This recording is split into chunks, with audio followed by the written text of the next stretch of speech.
Que la paix du Seigneur soit avec vous. Ce soir encore, nous fléchissons les genoux devant le roi des rois, devant l'agneau qui est digne d'être élevé. D'un grand espoir, j'espérais le Seigneur. Il s'est penché vers moi pour entendre mon cri.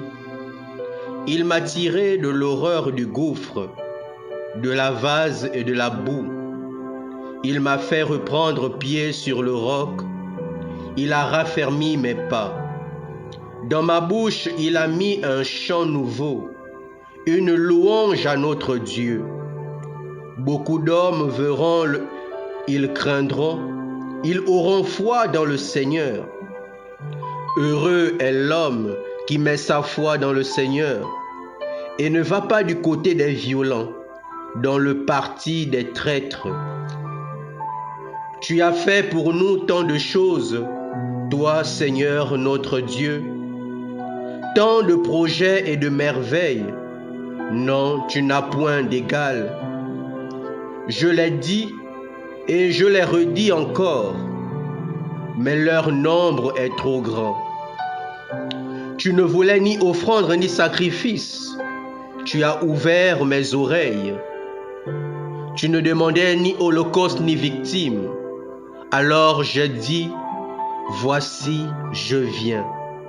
Alors ce soir, nous disons, nous venons. Seigneur, nous te disons personnellement, je viens. Me voici, je viens. Dans le livre est écrit pour moi ce que tu veux que je fasse. Mon Dieu, voilà ce que j'aime.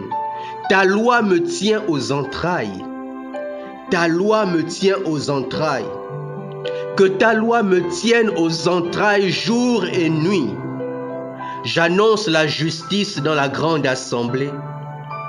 Vois, je ne retiens pas mes lèvres, Seigneur, tu le sais. Je ne retiens pas mes lèvres. Je ne veux pas retenir mes lèvres, Seigneur, et tu le sais. Je n'ai pas enfoui ta justice au fond de mon cœur. Je n'ai pas caché ta fidélité, ton salut. J'ai dit ton amour et ta vérité à la grande assemblée. Je suis pauvre et malheureux, mais le Seigneur pense à moi. Tu es mon secours, mon libérateur. Mon Dieu, ne tarde pas. Alors Seigneur, nous te disons ce soir, je viens et je réponds à ton appel. Nous répondons à ton appel. Que la grâce de notre Seigneur Jésus-Christ, l'amour de notre Dieu et la communion de l'Esprit Saint soient avec nous. Et nous sommes tous rassemblés comme les membres d'un seul corps, au nom du Père et du Fils et du Saint-Esprit. Amen. Bénissons le nom du Seigneur qui met encore en chacun de nous un chant nouveau. Alors nous voulons dire les merveilles du Seigneur chaque jour de notre vie. Car il nous a témoigné de sa puissance par son bras puissant, lui le Dieu très saint. Il nous a assuré la victoire sur toute situation. Il nous a assuré la victoire même devant les choses que nous ne voyons pas. Le Seigneur est là. Le Dieu qui ne sommeille ni ne dort. Il veille sur chacun de nous. Il veille sur toi, bien-aimé dans le Seigneur. Alors sois rassuré. Lorsque tu marches, lorsque tu dors, sois rassuré que le Seigneur est là avec toi. Alors ne crains pas, bien-aimé dans le Seigneur. Ne t'inquiète pas. Il y a certainement une situation qui te bouleverse, où tu cherches des solutions. Il y a cette maladie d'un parent. Il y a des difficultés. Je veux te dire ce soir, ne t'inquiète pas. Ne t'inquiète pas, mais commence plutôt à rendre grâce à Dieu. Commence à louer ton Dieu, bien-aimé dans le Seigneur. Loue ton Dieu de là où tu es, parce que cette louange que tu laisses exploser fait tomber maintenant les murs de cette difficulté. alors que le Dieu Tout-Puissant règne et tout genou fléchit devant lui. Alors nous bénissons encore le Seigneur pour ce jour nouveau.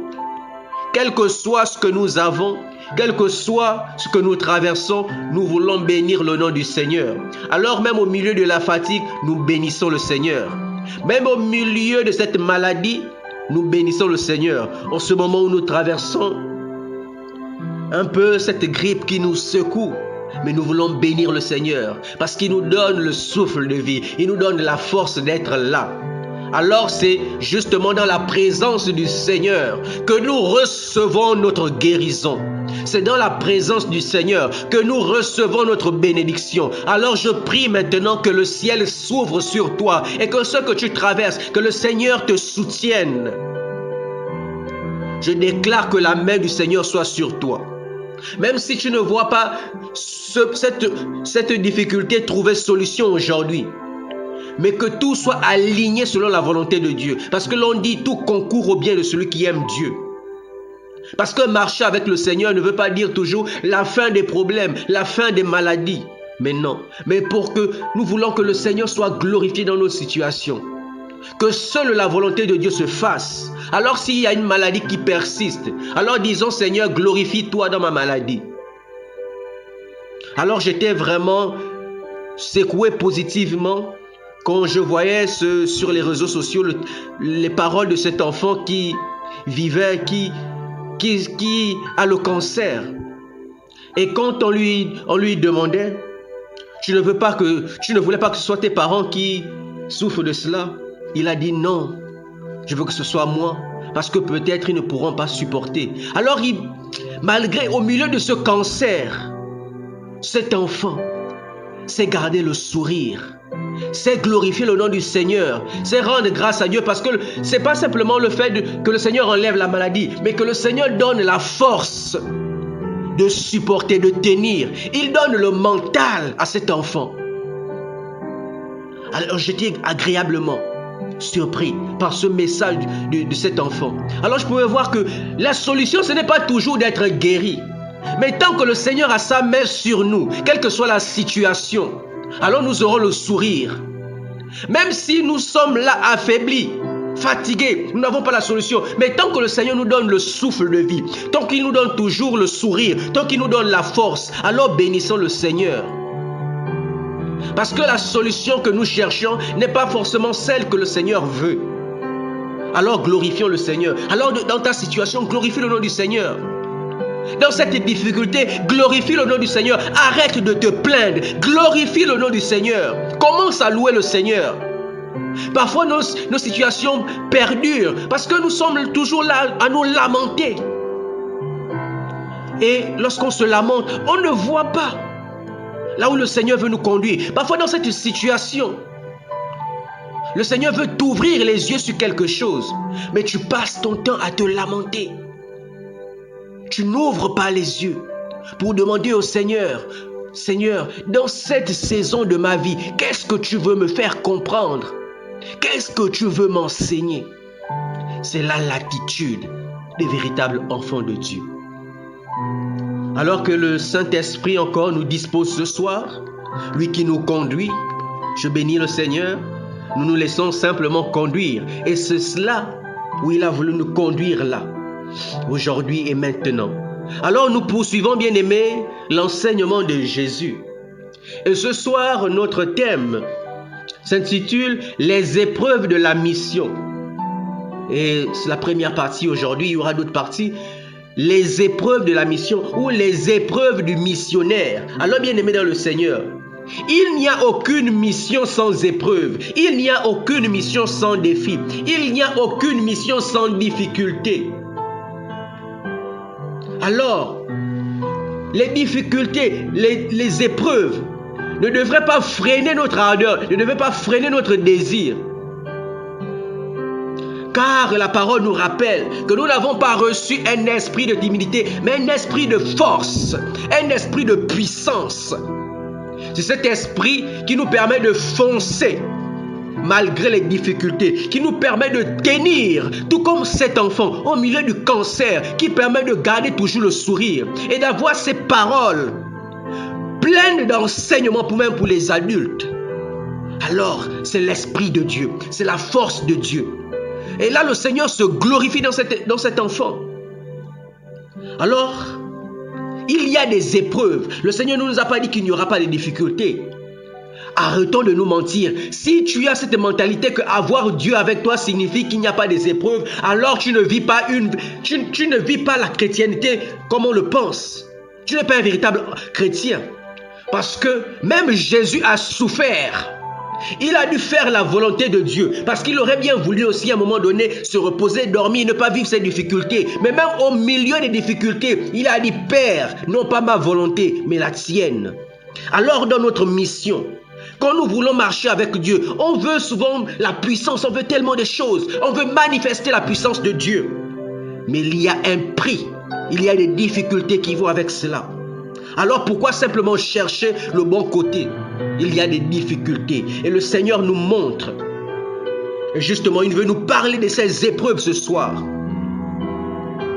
Alors le Seigneur commence par nous dire, notre enseignement d'aujourd'hui s'appuie sur Matthieu au chapitre 10 du verset 16 à 23.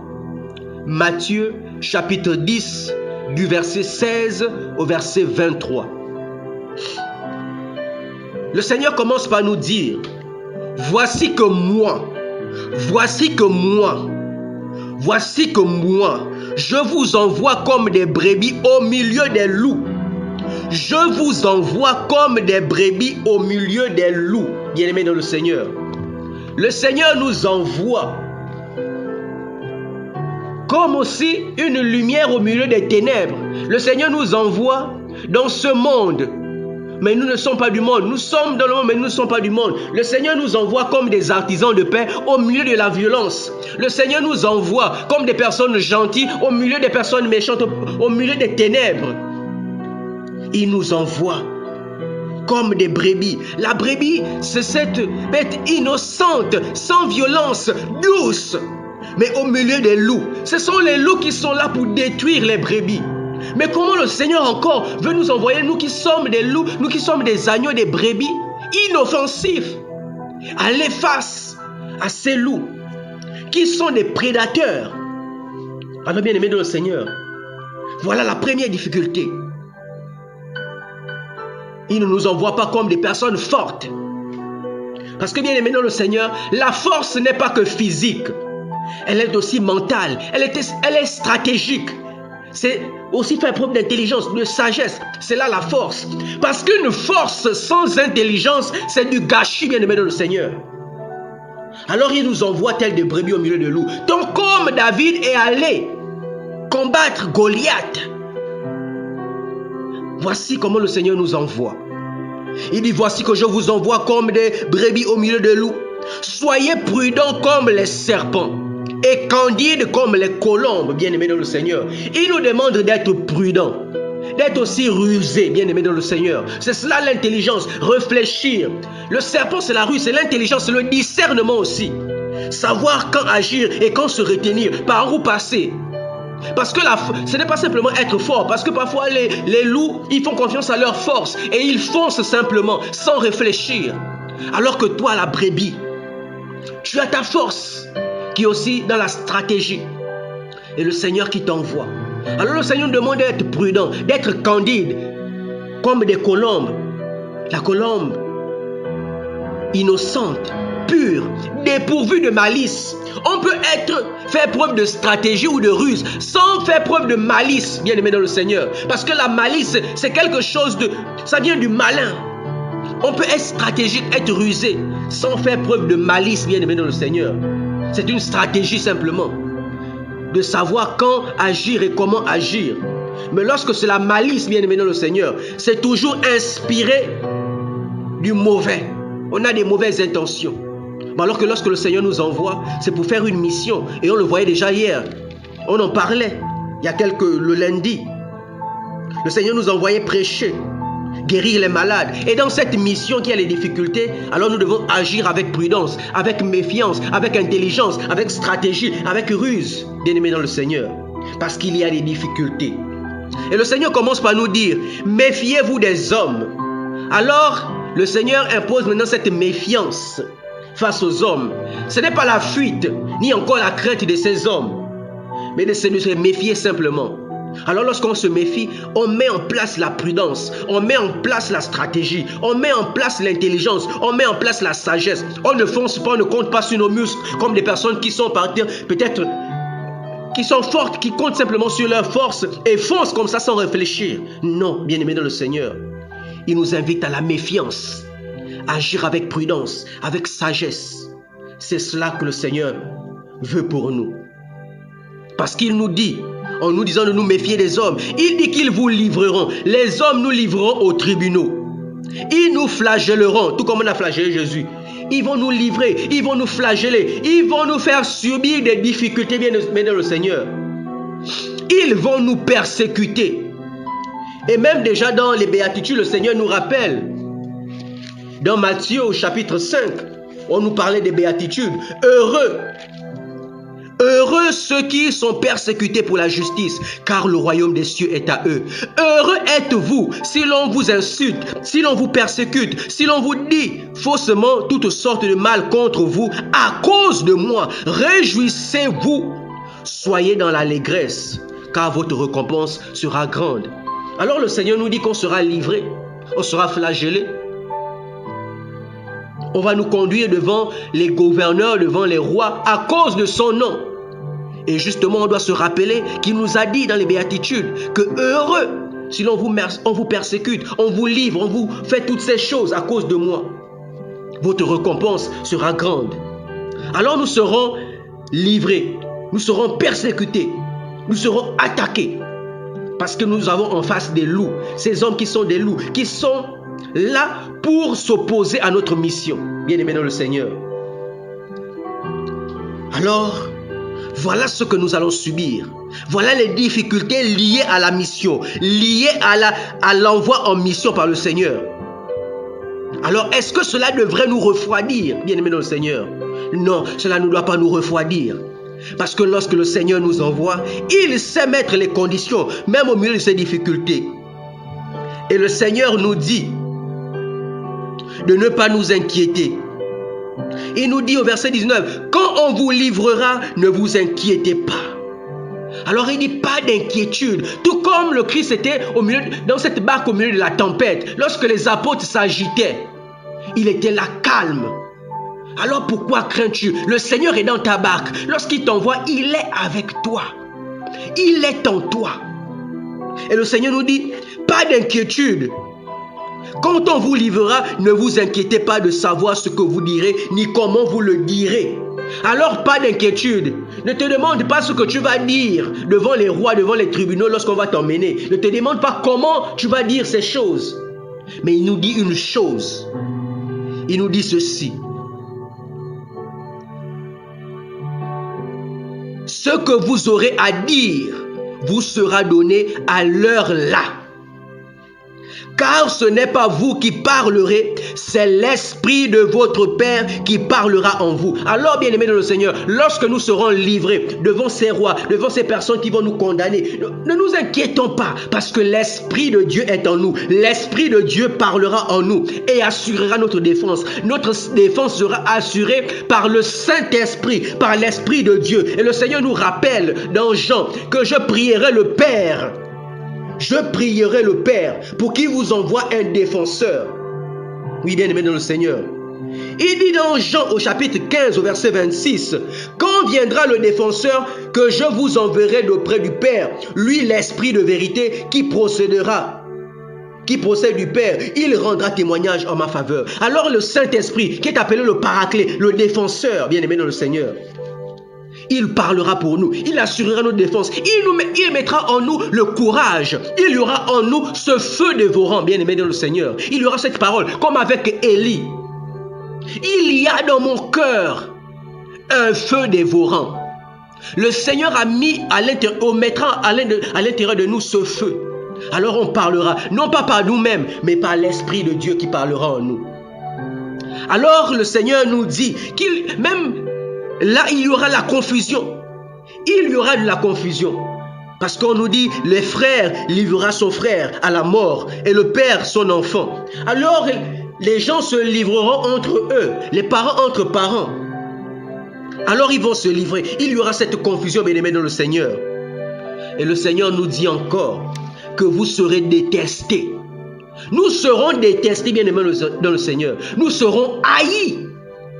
On va nous persécuter, tout comme on a persécuté le Christ. Alors, bien-aimés dans le Seigneur, Jésus nous a déjà montré la voie. Alors, lorsque tu traverses des difficultés, regarde à Jésus. Médite la parole de Dieu. Parce que tu te rendras compte que tu n'es pas seul dans ta difficulté. Non seulement Jésus est passé par là, mais aussi nos pères dans la foi sont passés par là. Sont passés par là. Alors c'est pourquoi le Seigneur nous demande de garder sa parole près de nous. Qu'elle soit comme une lampe à nos pieds. Parce que lorsqu'on traverse une difficulté, il y a toujours quelqu'un qui est passé par là. Il y a toujours cette parole de réconfort. Il y a toujours cette parole qui est une lumière qui nous permet de nous éclairer. Alors on ira méditer la parole de Dieu, méditer la vie de nos pères dans la foi, méditer aussi la vie de Jésus parce qu'il est passé par la persécution. Il a été flagellé, il a été conduit devant les rois pour être accusé. Alors le Seigneur nous dit qu'on sera détesté à cause de lui. On sera détesté à cause de lui. Mais nous sommes invités à la persévérance, bien-aimés dans le Seigneur. Nous sommes invités à la persévérance, car il y a la récompense au bout de la persévérance. Malgré cette haine,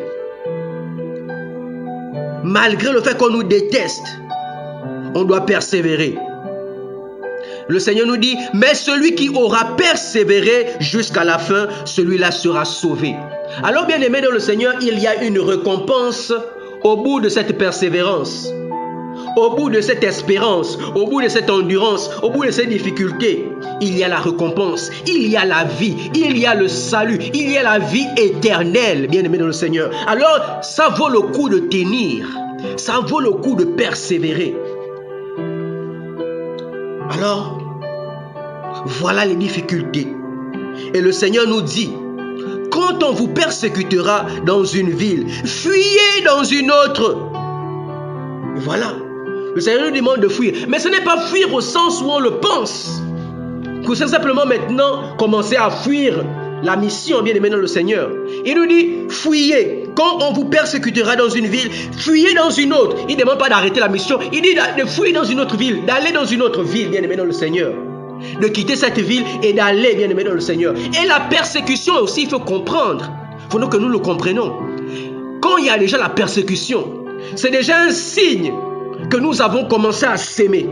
Parce que si on s'aimance, cela ne peut, si nous sommes persécutés, c'est parce qu'ils ont entendu des choses. C'est parce qu'ils ont entendu des choses. Parce que si nous ne faisons rien, il n'y aura pas de persécution. Mais le fait déjà de voir la persécution, c'est que nous avons commencé à semer. C'est que tu as commencé à faire l'œuvre du Seigneur. Alors, quand le Seigneur nous demande de fuir la persécution, ce n'est pas abandonner. C'est parce que nous avons déjà semé. Alors que nous sémons, nous partons et nous laissons Dieu faire le reste du travail. La parole ne nous dit-elle pas, dans 1 Corinthiens au chapitre 3, verset 6, que un tel a planté, l'autre a arrosé, et c'est Dieu qui fait croître. Alors lorsque tu es venu, tu as sémé. Et quand tu as sémé, la persécution c'est déjà un signe, bien aimé dans le Seigneur. Alors laisse le Seigneur faire croître. Va dans un autre territoire. La persécution, c'est déjà le signe que vous avez fait quelque chose. Parce que ce qui est sûr, c'est que dans ce lieu, là où les gens nous persécutent, il y a d'autres qui ont déjà accueilli ce message, mais qui sont dans le silence, parfois par peur, parce qu'ils ne veulent pas élever la voix. Parce que même dans les Écritures, je ne me rappelle plus du verset ou deux, on voit que même quand Jésus prêchait, il y a d'autres qui venaient en secret demander au Seigneur, se faire former par le Seigneur, parce qu'ils ne voulaient pas parler devant les autres. Alors lorsque tu vas quelque part, tu sèmes, quelle que soit la persécution. Un grand nombre peut te persécuter, mais il y a peut-être 1, 2, 3, 4 qui ont déjà saisi ce message, et ce message travaille en eux. Et même ceux qui te persécutent, bien aimé le Seigneur, C'est parce que ça fait quelque chose en eux. C'est juste que tu viens secouer quelque chose. Tu viens déranger leurs habitudes. Tu viens donner quelque chose de nouveau. Alors il y a un temps. Il y a un temps. Il faut permettre aussi, laisser ce que tu as donné comme parole, de faire son chemin en soi et laisser le Seigneur faire le reste. Tu as sémé. Il commence à se révolter, c'est parce que c'est pas forcément un mauvais signe, c'est un signe qu'il y a quelque chose et il faut simplement laisser du temps. C'est comme quand quelqu'un est sur un mauvais chemin. Lorsque tu donnes à quelqu'un un conseil, tu redresses quelqu'un. Sur le coup, la personne par orgueil ou par fierté peut commencer à se révolter. Mais ce que tu as dit résonne au-dedans de cette personne.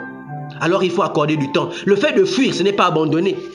Mais c'est de se dire, tu as sémé, laisse le Seigneur faire croître. Va maintenant dans un autre territoire. Alors quand on vous persécutera dans une ville, fuyez dans une autre ville. Et le Seigneur conclut en disant, pour la partie d'aujourd'hui, Amen, je vous le dis. Vous n'aurez pas fini de passer dans toutes les villes d'Israël quand le Fils de l'homme viendra. Alors le Seigneur viendra à ta rencontre. Le Seigneur viendra. Tu n'auras pas terminé même de passer dans toutes les villes. Le Seigneur viendra.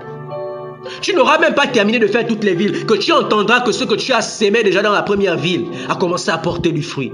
Que même ceux qui t'ont persécuté ont commencé à annoncer la parole. Bien-aimés dans le Seigneur. Alors bénissons le Seigneur. Bénissons le nom du Seigneur. Et répondons toujours à l'appel du Seigneur. Disons, Seigneur, me voici. Quelles que soient les difficultés, me voici. C'est un privilège de servir le Seigneur. C'est un privilège d'accomplir l'œuvre du Seigneur. C'est un privilège d'être choisi pour être missionnaire, pour faire la volonté de Dieu.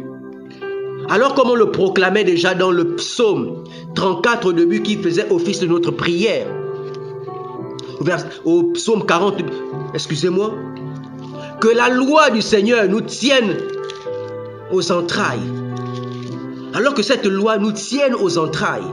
Mon Dieu, voilà ce que j'aime. Ta loi me tient aux entrailles. Alors que cette loi du Seigneur, ces recommandations du Seigneur, cet envoi en mission nous tiennent aux entrailles. Quelles que soient les difficultés, que cela brûle en nous. Alors le Seigneur nous dit, ne crains pas. Ne crains pas.